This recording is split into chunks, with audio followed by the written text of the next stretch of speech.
Program ini didanai oleh para sahabat dan mitra dari Joyce Meyer Ministries. Saat saudara bisa melihat prinsip ini dan memahaminya, Alkitab berkata, lakukan bagi sesamamu yang kau harapkan mereka lakukan untukmu.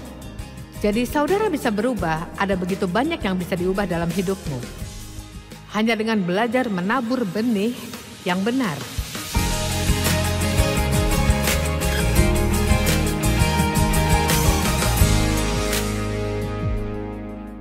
Baiklah, saya sudah membicarakan kuasa pikiran dan perkataan. Dan maksudku, Alkitab memberitahu kita bahwa kita tak akan mengalami apa yang Yesus sudah lakukan bagi kita, kecuali pikiranmu sudah diperbaharui oleh firman. Roma 12. Dan ini sungguh membuka mataku saat pertama saya mulai membaca Alkitab, karena saya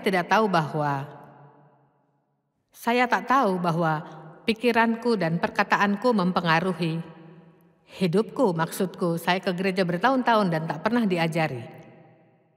Dan karena ada di televisi, kami terima banyak orang dari denominasi yang berbeda datang ke konferensi. Jadi, saya selalu berusaha mengingat bahwa tidak semua orang tahu hal-hal yang kita tahu, bahwa ada beberapa orang hari ini tak pernah mendengar tentang ini. Saudara tidak memahami bahwa pikiran negatif dapat menghasilkan efek negatif dalam hidup, sementara pikiran positif dapat hasilkan yang positif. Atau saudara tak sadar bisa melakukan apapun dengan pikiranmu. Pikirkan apapun yang muncul di kepalamu dan saudara tak sadar bahwa saudara tak bisa tak pikirkan sesuatu jika tak mau, dan saudara bisa memilih memikirkan hal yang menguntungkanmu. Dan sesungguhnya saya tak sadari bahwa perkataanku mempengaruhi apapun. Saya ucapkan saja apapun yang saya sukai kepada siapapun, kapanpun saya ingin. Dan tapi Amsal 18 ayat 21 berkata, kuasa hidup dan mati ada pada lidah.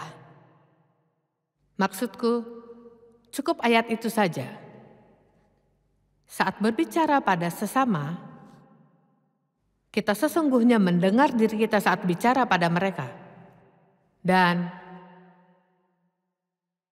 Alkitab secara harafiah berkata, bukan hanya sampaikan perkataan, tapi kita makan perkataan sendiri. Dan kuasa hidup dan mati ada pada lidah, dan kita harus berurusan dengan efek perkataan-perkataan itu dalam hidup kita. Jadi, saya dulu orang yang negatif karena saya tumbuh di atmosfer negatif. Dan saya sesungguhnya diajarkan untuk negatif. Maksudku, ayahku mengajariku, janganlah lakukan kebaikan. Jangan percaya siapapun, semua akan menyakitimu. Jangan harapkan kebaikan karena hidup sungguh. Saudara tahu penuh kekosongannya, tanya tidak. Jadi, saya memiliki sikap yang sangat negatif. Siapa di sini yang tumbuh dengan suasana? Saudara tahu sekelilingmu semuanya negatif, jadi ini semua terlihat normal bagimu. Dan butuh waktu. Perubahan itu indah namun membutuhkan waktu. Saudara tak berkata saya akan berubah lalu berubah. Saudara harus bekerja dengan Roh Kudus. Saya sungguh bersyukur akan Roh Kudus. Kata Yesus, aku akan mengirim seorang penghibur. Dan juga Roh Kudus adalah seorang penyemangat. Dan kita semua butuh dihibur, kita semua butuh dihibur dan kita semua butuh semangat, bukan? Dan kata Yesus, kau akan lebih baik jika aku pergi, karena aku akan mengirimkanmu Roh Kudus, ya? Bagaimana kita bisa hidup lebih baik tanpa Yesus? Karena ia ada dalam tubuh manusia, hanya bisa ada di satu tempat satu waktu seperti kita. Tapi Roh Kudus, sesungguhnya saya bisa di sini berbicara dan Roh Kudus bisa nyatakan hal yang berbeda pada masing-masing saudara. Kata-kata yang sama keluar dariku, tapi ia bisa berurusan dengan masing-masing saudara sesuai dengan kebutuhanmu. Dan saya ingin saudara mengerti bahwa Roh Kudus melayani setiap orang di sini secara pribadi. Ini perlu saudara dengar. Nah, kutanyakan sesuatu. Berapa banyak saudara mau Saudara perlu merasa lebih baik secara fisik daripada sekarang. Oke. Ya, kupikir kebanyakan kita bermasalah dengan ini dan sebagian besar dari ini disebabkan oleh stres yang harus kita hadapi dalam keseharian kita. Dan saya bisa katakan bahwa stres tak akan mudah hilang, jadi kita harus ubah cara kita. Hidup tak akan berubah, jikapun berubah mungkin akan lebih buruk. Dan saya bukan sedang negatif, hanya maksudku banyak hal buruk akan terjadi sebelum Yesus kembali. Dan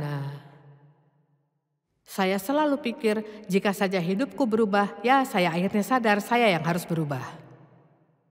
Jadi, pahamilah ini sekarang, saudaralah yang harus berubah. Hidupmu takkan menjadi indah dan baik agar tak ada yang saudara perlu khawatirkan lagi sehingga tak ada stres. Kita harus hadapi hidup dengan berbeda.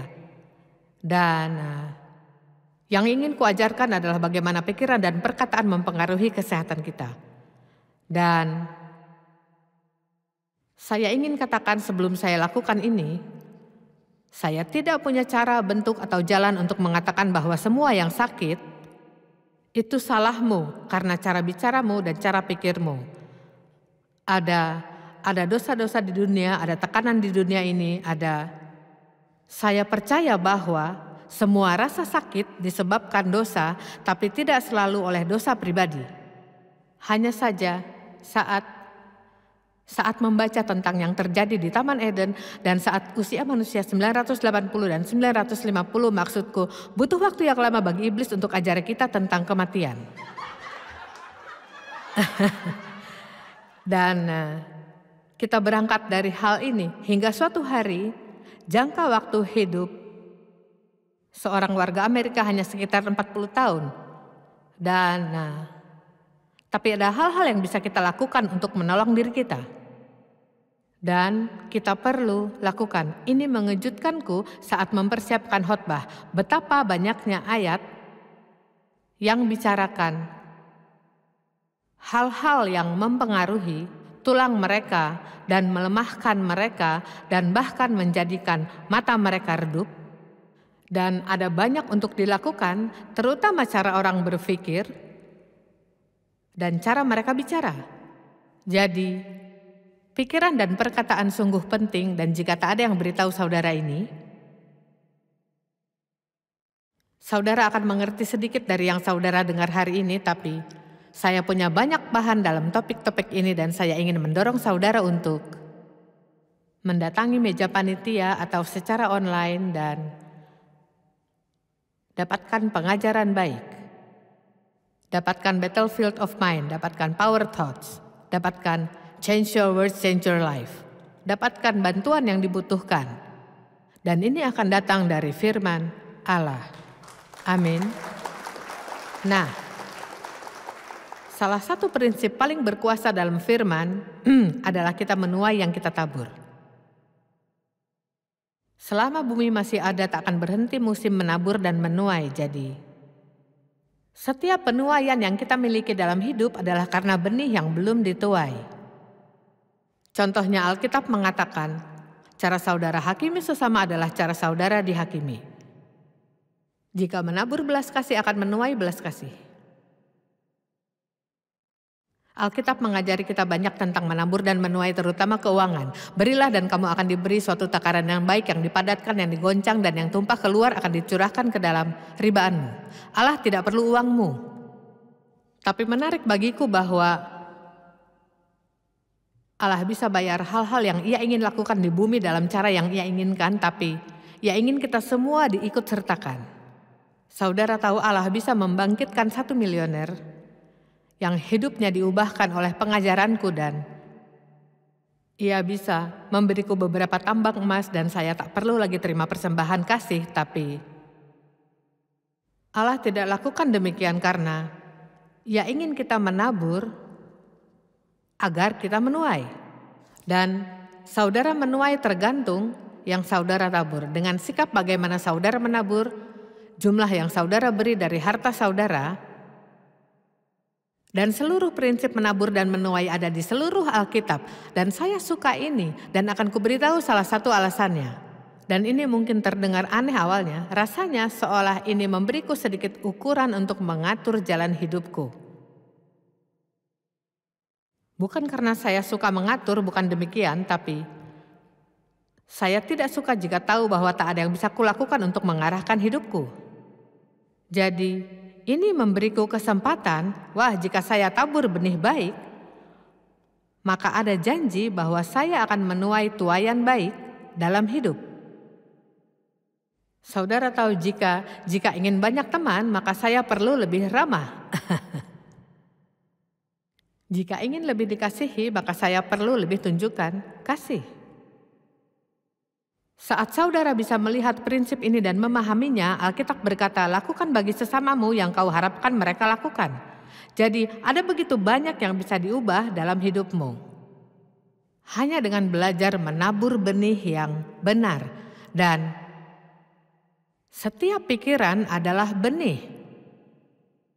Dengar ini, setiap pikiran adalah benih. Kita memikirkan sekitar 6.000 hal tiap hari. Dan jika 5.900 diantaranya negatif, tak sulit untuk menebak mengapa hidupmu kacau. Saya begitu negatif saat mulai belajar firman Allah. Dan maksudku Allah mengubahku dan saya tak tahan hal negatif. Dan kuberitahu bahwa jika ia bisa ubahkanku, tak ada di sini yang tak bisa ia ubah. Karena maksudku, aku seorang negatif. Sikapku adalah jika tidak mengharapkan hal baik terjadi, maka kau tidak akan kecewa saat memang tidak terjadi. Dan saya sudah tidak demikian lagi sekarang. Setiap pagi doaku adalah, aku mengharapkan hal baik terjadi padaku hari ini. Aku mengharapkan kabar baik. Tidakkah saudara suka kabar baik? Saya suka itu. Ya, iblis mengamuk dengar hal ini. Maksudku, jika tidak negatif, orang bahkan tak akan nyatakan ini berita. Tapi ku beritahu, ada kabar baik, kita hanya perlu mendengarnya. Allah melakukan banyak hal hebat dalam hidup manusia di dunia ini. Kita perlu kabar baik di surat kabar. Dan tidak, saya tak akan memulainya. Galatia 6 ayat 7 berkata, jangan sesat, Allah tidak membiarkan dirinya dipermainkan, karena apa yang ditabur orang, itu juga yang akan dituainya. Jika saudara berolahraga, saudara akan berotot.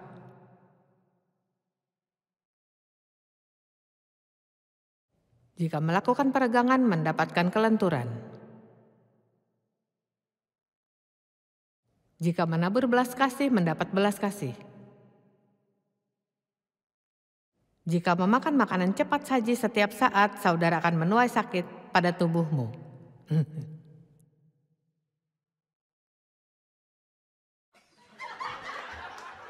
Jika saudara makan berlebih, saudara akan jadi lebih gemuk daripada seharusnya.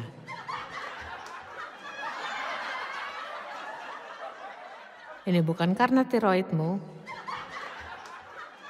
bukan juga karena metabolismemu, itu mulutmu.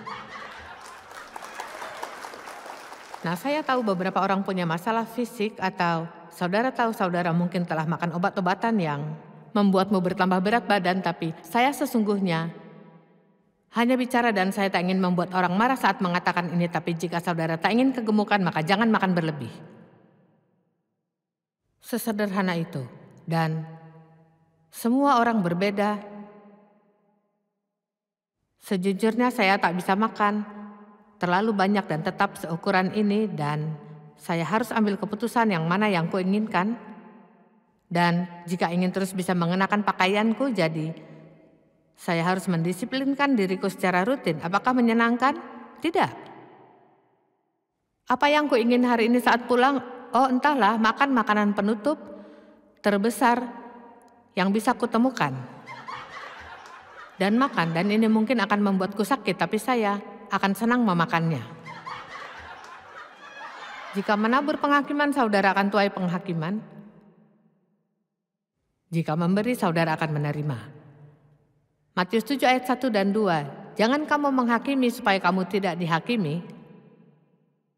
Nah, perhatikan perkataan ini. Jangan menghakimi, mengkritik, mengutuk.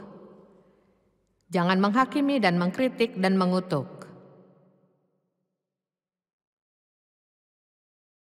Agar engkau tidak dihakimi dan dikritik dan dikutuk. Saat seseorang mengkritikmu, apakah mereka menabur ataukah saudara menuai? Apakah ini terlalu cepat? Perlukah saya?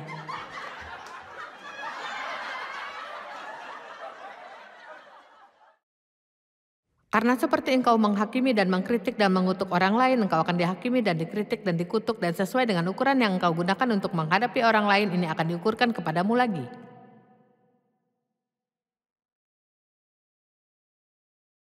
Matius 5 ayat 7, berbahagialah, senang dan sejahtera secara spiritual dengan kebahagiaan hidup dan kepuasan dalam rahmat dan keselamatan Tuhan mereka yang berbelas kasih karena mereka akan mendapatkan rahmat. Maksudku ada begitu banyak ayat yang mendukung prinsip menabur dan menuai. Apa yang ada di pikiranmu dan sikap hatimu muncul pada tindakan. Nah, ingat, saya bukan mengatakan bahwa semua yang mengalami derita secara fisik. Maksudku, punggungku sakit minggu lalu dan ini mengganggu sepanjang akhir pekan. Dan saya mengompresnya di antara sesi. Dan saudara tahu, saya tak tahu apa yang telah terjadi. Sepertinya saya olahraga treadmill dan jalan terlalu lama. Dan tentu Dave mencoba memberitahu. Jadi, mulailah. Dengan 1/4 mil saja saya berkata tak ada gunanya.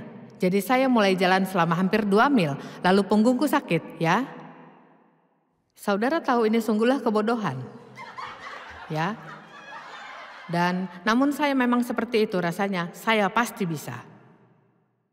Memang berhasil dalam beberapa hal di hidupku, ini salah satu alasan mengapa saya masih di sini, namun memang terkadang ini membawaku pada masalah. Dan saudara tahu Dave kurang sehat. Kemarin Allah memulihkannya dan semua baik-baik saja, dan saat saya pulang ia sedang tonton saluran olahraga, jadi saya tak yakin dia kurang sehat, tapi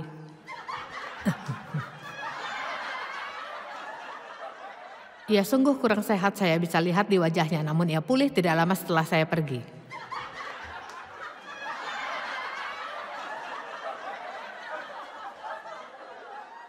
Namun saya rasa Dave tidak lakukan apapun yang membuatnya merasa sakit, jadi tolong, saya tak ingin hakimi siapapun, saya tidak mengatakan segalanya yang salah, tapi saya ingin saudara terbuka untuk menyadari yang saudara pikirkan dan katakan mempengaruhimu. Nah, akan kuberikan satu contoh. Dave selalu lebih sehat dariku. Saya punya banyak masalah berbeda pada tubuh. 2 pinggulku sudah diganti, pernah mengidap kanker payudara, dan masih banyak lagi, tapi saya lalui histerektomi, membawaku pada perubahan hidup karena saya menderita kanker, saya tak bisa minum pil hormon, jadi saya alami masa sulit dalam pergantian musim hidupku, buruk sekali. Dan sambil berkhotbah terus dan melayani orang, nah, di sini Allah tak selalu meluputkan diriku, tapi Ia menjaga diriku, Ia membuatku mampu. Seperti pertanyaan Dave padaku, apakah punggungmu sakit saat sedang khotbah? Dan kataku tidak, tapi mulai sakit begitu turun tangga. Luar biasa bagaimana Allah selalu menjagaku saat aku di sini. Dan saya bersyukur akan ini. Tapi Dave selalu lebih sehat dari diriku, namun hidupku dimulai dengan pelecehan seksual oleh ayahku yang berlangsung sekitar 15 tahun, dan ini sungguh buruk. Saya tak punya waktu untuk membicarakan detail, tapi ini terjadi rutin setiap minggu, dan jadi saya memulai hidup dengan stres. Pada saat usiaku 18 tahun gejalanya mulai muncul di tubuhku. Stres membuatmu sakit. Saya tak peduli seberapa Kristen dirimu, stres membuatmu sakit. Amin. Dan kita semua tahu kita hidup di dunia ini yang penuh dengan tekanan, stres. Maksudku sungguh agresif, saudara tahu. Bahkan dengan cara Bahkan saudara harus memperhatikan saat keluar kepada publik. Maksudku, hal-hal ini tidak ada sebelumnya. Saat Dave masih anak-anak, ia berkata, ia ingat ketika seorang loper koran dicopet dan betapa ini sangat menegangkan dan mengagetkan. Ya, jika bangunnya permen karet adalah masalah terburukmu di sekolah 50 tahun lalu, kini banyak hal berubah dengan dramatis. Amin. Jadi, tapi Dave selama ini selalu santai saja. Saya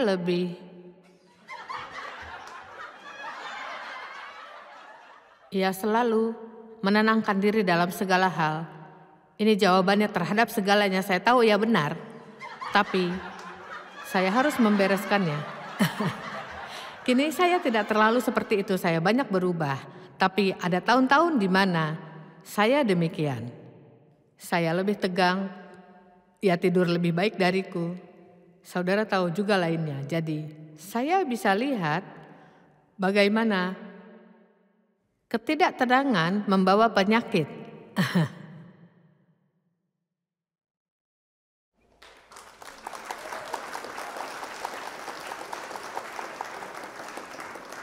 Pantas saja Yesus katakan, marilah kepadaku semua yang letih lesu dan berbeban berat, aku akan memberi kelegaan kepadamu. Pikullah kuk yang kupasang dan belajarlah padaku. Karena aku lemah lembut dan rendah hati, dan jiwamu akan mendapat ketenangan, sebab kuk yang kupasang itu enak dan bebanku pun ringan. Jadi, kupikir aman untuk mengatakan Yesus pun cukup santai. Saya tak bisa bayangkan ia terburu-buru. Bisakah bayangkan ia terburu-buru? Saya membaca buku yang bagus baru-baru ini. Dan saya tahu jika saya membaca buku, saudara akan telepon ke kantor dan bertanya apa judul buku itu. Jadi, judulnya adalah, ini buku tentang tidak terburu-buru. Saya tak bisa mengingat judulnya. John Mark Comer menulisnya. Jadi, jangan telepon kantor, tuliskanlah saja atau jangan meneleponku. John Mark Comer, The Ruthless Elimination of Hurry.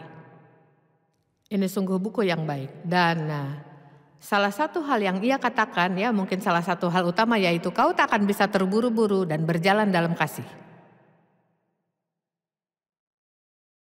Dan ini masalahku, ini doaku dan ini tujuanku. Saya ingin lebih dari apapun berjalan dalam kasih setiap saat dengan semua orang.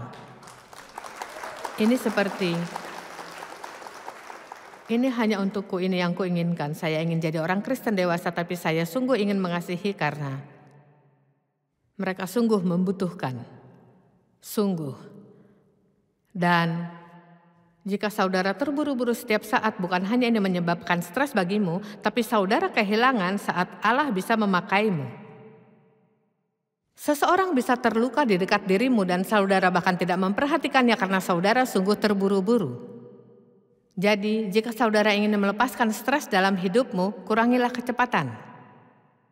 Jika sedang menulis catatan, tulis kurangi kecepatan. Dan mungkin saudara perlu buat 4 atau 5, 6, 10, 20 tanda dan tempatkan di sekitar rumahmu. Kurangi kecepatan, kurangi kecepatan, kurangi kecepatan. Amin.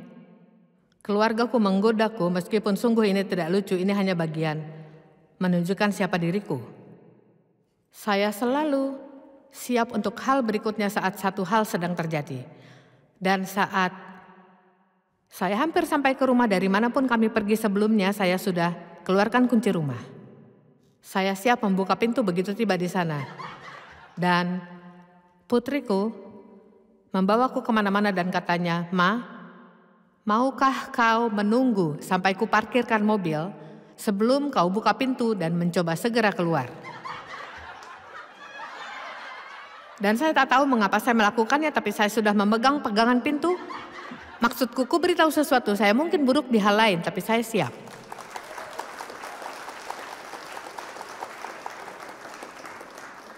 Suatu hari saya tidak memperhatikan dan saudara tahu, Kami menyewa mobil di sana sini dan kami menyewa banyak mobil putih. Dan mobil yang mereka sediakan bagiku di rumah adalah mobil putih. Dan jadi suatu hari saya keluar dari restoran di St. Louis dan ada mobil putih di sana dan saya masuk ke dalamnya.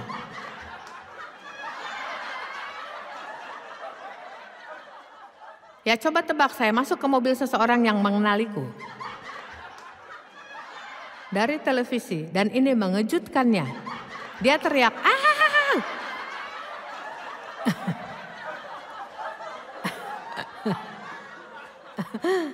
Jadi saudara tahu, saya lakukan ini itu. Dan kuharap bisa memiliki karakter Dave, tapi saya tidak. Saya tidak. Dan terima kasih.